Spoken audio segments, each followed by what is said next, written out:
finally president ayingidde UK. President ayingidde UK after 10 years.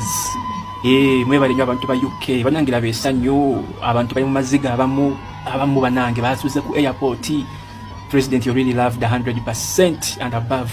Banange Museveni ateekawo embeera yafuuba nnyo okulaba nga President Bobi Wine tayingira UK.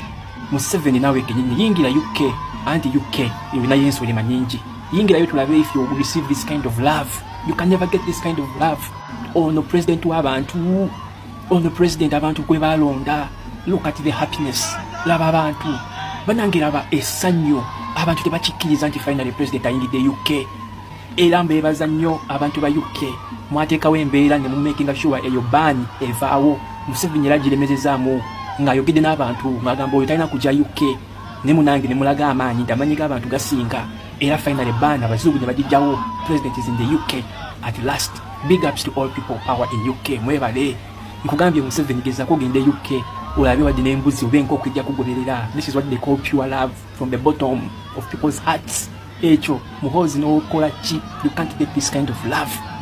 That's what ambudwani wakiseka naye nga abantu bali ku byabwe tebaagala kumanya. This is what they call love. This is what they call the people's president.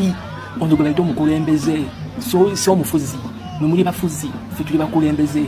Okitegeera, we lead people. No president w'abantu, no president abantu kwe balonda. Look at the happiness